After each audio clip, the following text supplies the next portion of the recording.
quero ler para vocês uma decisão do Supremo Tribunal Federal. Aspas. Ninguém é obrigado a cumprir ordem ilegal ou a ela se submeter, ainda que emanada de autoridade judicial, ainda mais. É dever de cidadania opor-se à ordem legal, caso contrário, nega-se o Estado de Direito. Habeas corpus 73454, relator Maurício Correia, ministro do STF, segunda turma do STF. Não faz tanto tempo assim. E eu quero dizer que eu fui assessora no Supremo Tribunal Federal, fui assessora no STJ e tive muito orgulho dessas cortes, muito orgulho dessas instituições que eu, como procuradora, alguém do direito, fui ensinada a admirar, a respeitar e a entender que quem dá a última palavra sobre a Constituição, o último intérprete da Constituição, é de fato o Supremo Tribunal Federal. Mas eu aprendi também, e aqui vou citar as palavras do então ministro Celso de Mello, que ao intérprete da Constituição é vedado interpretá-la contra texto expresso da Constituição. Então, quando você lê um artigo claro, de clareza solar, que não deixa dúvidas, como, por exemplo, o artigo que diz que é vedada a censura, e você interpreta que, não, nesse caso aqui, a gente vai suspender a eficácia da Constituição e a gente vai aplicar a censura por um bem maior, e esse bem maior é a destruição da democracia. Então, em nome de um bem maior, se tem cometido as maiores atrocidades na humanidade.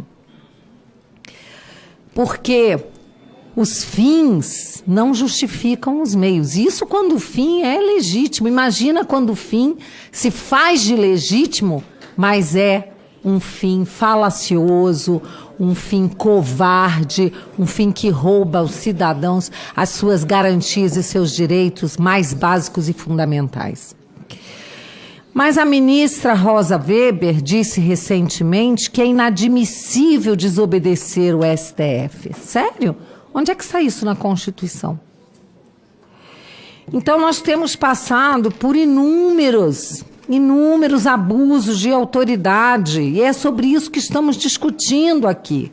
Abusos de autoridade, de pessoas, né, de togados que foram colocados onde estão para guardarem a Constituição e garantirem os nossos direitos e garantias fundamentais. Mas não é isso que a gente tem visto. Eu fui autora da PEC do voto impresso, como vocês sabem, porque eu acompanho essa questão das eleições desde 2014. Em 2018, eu sustentei oralmente no Supremo Tribunal Federal, em uma ADIM, em que o Supremo julgou inconstitucional o voto impresso. Sem nenhum fundamento real, mas com base em narrativas. Eu vi ministros dizerem que o eleitor iria levar o seu voto para casa e poderia mostrar para o coronel, aquele que ia estar lá aguardando para ver se ele votou de acordo com a sua vontade. A gente sabe que isso não é verdade. Então nós ouvimos várias mentiras que foram repetidas aqui dentro da Câmara dos Deputados quando votávamos a PEC do voto impresso, a PEC 135. E o ministro Barroso atravessou a praça, veio para dentro do Congresso para invadir a nossa atribuição. E eu quero lembrar aqui, gente, o artigo 49, inciso 11 da Constituição, que diz que é dever do Congresso zelar pela preservação de sua competência legislativa em face da atribuição normativa de outros poderes. E o inciso 5º, o inciso 5, dá também a nós o poder de, por decreto legislativo, sustar os atos que invadirem a competência do nosso poder.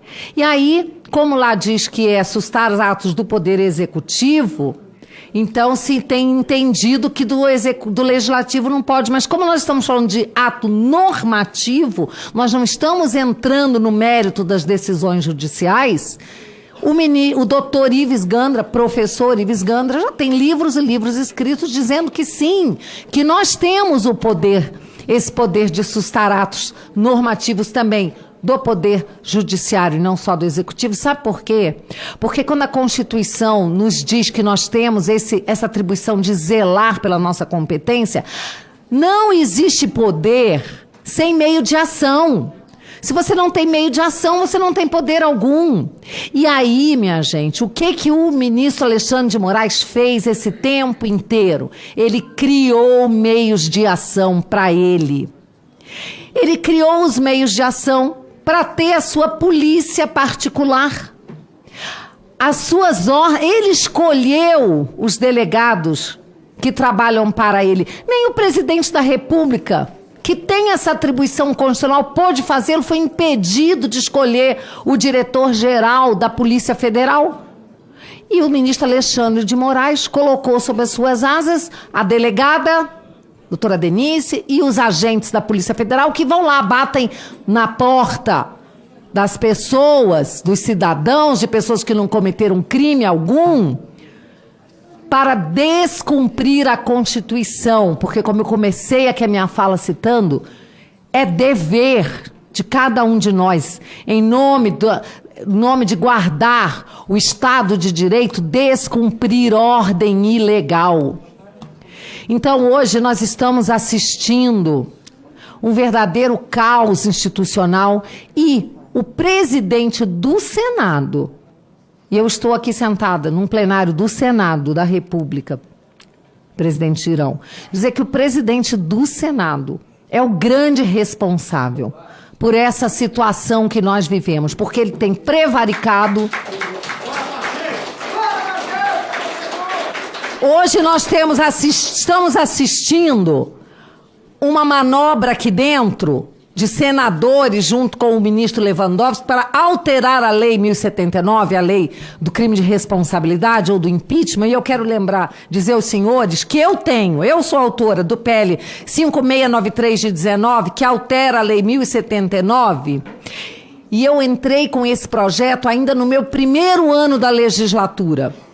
E a deputada Adriana Ventura é a relatora, e esse projeto está com o parecer pronto há muito tempo e agora será pautado sob protestos da esquerda, que hoje na reunião não queria de jeito nenhum que pautasse esse projeto. É claro que ele foi pautado para os próximos dias, haverá obstrução da esquerda, mas nós estamos fazendo algo legítimo. Queremos alterar a lei de impeachment para tirar do presidente do Senado o poder de sentar em cima, não importa quantos pedidos de impeachment contra o mesmo ministro, e não importando que esses pedidos estão robustamente fundamentados. Então, esse projeto visa a prever um procedimento que ele tem que receber e mandar para uma comissão, que sim, essa comissão irá avaliar se o pedido é devido ou não. Mas aqui não tem punição para quem pedir, ao contrário do que estão querendo fazer aqui nessa casa, de punir quem tiver coragem de apresentar pedido de impeachment. Então, era isso que eu queria dizer, me solidarizar a todos os brasileiros que estão nas ruas tomando chuva. Há 2 noites atrás, de madrugada, eu acordei com uma chuva fortíssima e eu só conseguia pensar nesses corajosos guerreiros que estão lá debaixo de sol, chuva e sendo acusados de golpistas, quando na verdade são pessoas que merecem o nosso aplauso, porque ninguém está praticando ato antidemocrático. Não nós, não quem está nas ruas, não quem está aqui dentro, querendo cumprir a Constituição. Quem pratica ato antidemocrático é quem faz inquérito sem fundamento, quem deixa um inquérito aberto que vai jogando todo mundo que faz alguma coisa que desagrada a sua excelência. Essa pessoa, sim, está fazendo atos antidemocráticos dia após dia. Uai, seu app de vídeos curtos.